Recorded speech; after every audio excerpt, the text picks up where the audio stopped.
Haleluya, saudara-saudara yang dikasihi Tuhan. Selamat sore. Hari ini kita berada di dalam Pekan Pentakosta. Hari-hari di antara peringatan kenaikan Tuhan Yesus dan Hari Raya Pentakosta 10 hari kemudian. Jadi jatuhnya pada hari Minggu 10 hari yang akan datang. Saudara, bicara soal kenaikan Tuhan Yesus, maka kita tidak bisa melepaskan diri dari bicara tentang Roh Kudus. Karena itulah yang Tuhan Yesus janjikan dalam kenaikannya, bahwa Dia akan memberikan Roh Kudus. Dalam 1 Korintus pasal 3 ayat yang ke-16 dituliskan begini, "Tidak tahukah kamu bahwa kamu adalah bait Allah dan bahwa Roh Allah diam di dalam kamu?" Sebelum Hari Raya Pentakosta 2000 tahun yang lalu di loteng Yerusalem, Roh Kudus belum diutus ke dalam dunia. Secara menyeluruh, umat Allah tidak bisa dikatakan dipenuhi Roh Kudus. Tapi sejak rasul-rasul di loteng Yerusalem bersama dengan 120 murid yang lainnya dipenuhi dengan Roh Kudus, maka Roh itu tinggal di dalam jemaat, di antara jemaat. Ya, karena itu di dalam 1 Korintus pasal 3 ayat yang ke-16 dikatakan bahwa kamu adalah bait Allah dan bahwa Roh Allah diam di dalam kamu. Saudara, saya tidak ingin terjebak pada perdebatan polemik bahwa dipenuhi Roh Kudus harus begini, harus begitu, tandanya ini, tandanya itu. Nah, saya cuma mau berbicara tentang apa yang dikatakan Tuhan Yesus tentang Roh Kudus yang dikaruniakannya kepada jemaatnya. Saudara, semua orang yang dipenuhi Roh Kudus yang pertama, dia pasti memahami firman Allah. Sebab di dalam Yohanes pasal 14 ayat 26 dikatakan, "Tetapi penghibur yaitu Roh Kudus yang diutus oleh Bapa dalam namaku, Dialah yang akan mengajarkan segala sesuatu kepadamu dan akan mengingatkan kamu akan semua yang telah kukatakan kepadamu." Roh Kudus itu mengajarkan. Roh Kudus itu mengingatkan tentang apa yang diajarkan, diingatkan tentang perkataan Tuhan Yesus, tentang firman Allah.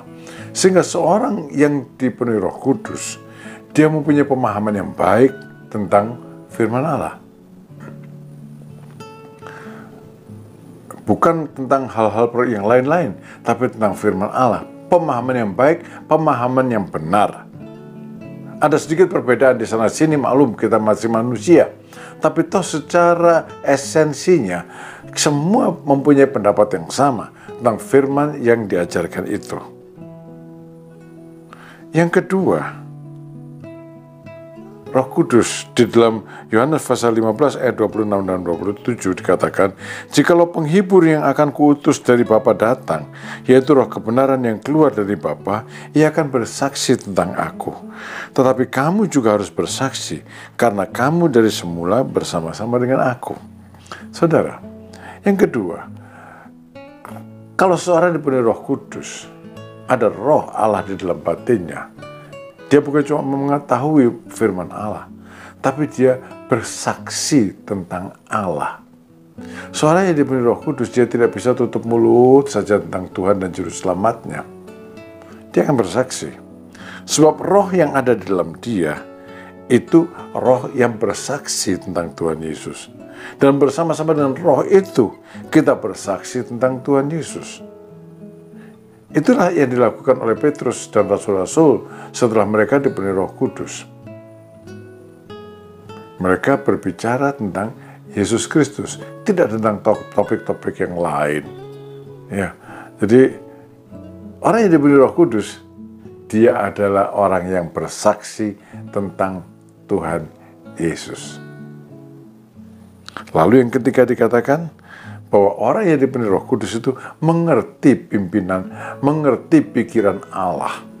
Dalam 1 Korintus pasal 2 ayat 11, 12 dan 16 dikatakan, "Tetapi siapa di antara manusia yang tahu apa yang terdapat dalam diri manusia selain roh manusia sendiri yang ada di dalam dia?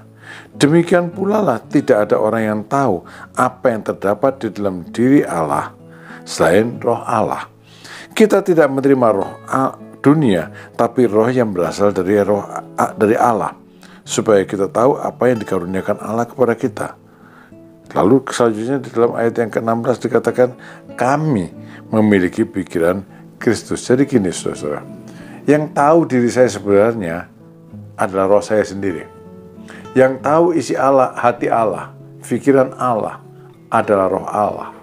Tapi orang yang diberi Roh Kudus, di dalam dia ada roh Allah.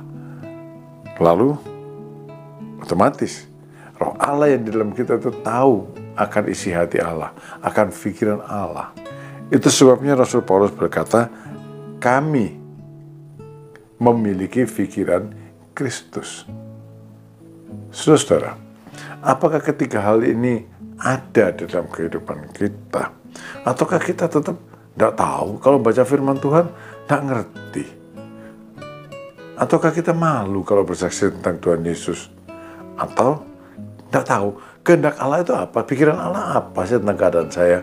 Dan kalau saudara tidak tahu menahu akan hal ini, nah ketika hal itu saudara tidak tahu menahu, inilah saatnya untuk saudara berpikir, sebetulnya saya ini, di dalam saya ada Roh Kristus enggak, ada Roh Kudus enggak?